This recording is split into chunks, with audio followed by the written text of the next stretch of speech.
देखो, भले ही ज्ञान का डंगा कर रखा है ऋषि में ऋषियों ने, फिर भी आत्मा को परमात्मा की चाह अब भी लगी रही। और उसको ये भी पता है कि भगवान एक ऐसी शक्ति है वो हमारे दुखों का निवारण कर सकती है। और ये भी मालूम है कि परमात्मा साधु संत रूप में ही कहीं ना कहीं मिलता है। और ये भी मालूम है कि परमात्मा साधु संत रूप में ही कहीं ना कहीं मिलता है। और ये भी मालूम है कि परमात्मा साधु संत रूप में ही कहीं ना कहीं मिलता है।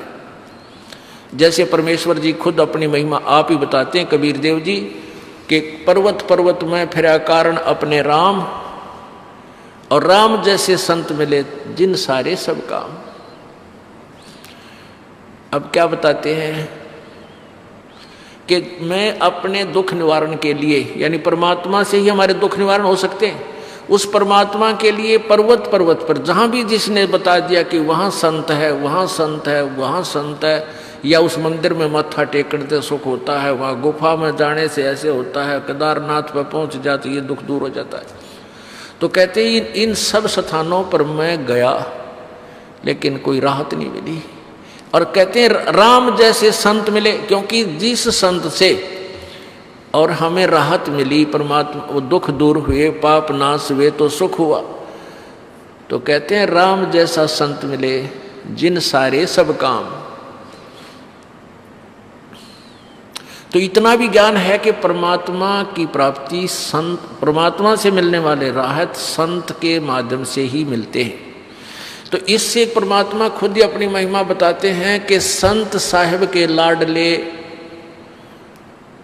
ये जो संत जो होते हैं, भक्त जो संत होते हैं, जो परमात्मा के जो संत होते हैं, यानी जो परमात्मा ही संत रूप में आता है, जो परमात्मा के जो संत होते हैं, यानी जो परमात्मा ही संत रूप में आता है, जो परमात्मा के जो संत होते हैं, यानी जो परमात्मा ही संत रूप में आता है, तो वो उससे हमें सब सुख होते हैं। तो उसको कहते हैं, उसने एक कहूँ या दो, वो जिस संत से हमारे काम ठीक हो गए उसने भगवान कहूँ या परमात्मा कोई और मानो, यानी और परमात्मा भले ही हो परंतु हमने जिस संत से सुख मिले हमारे लिए, तो वो भगवान हो गया और वही परमात्मा के गुणों से युक्त है।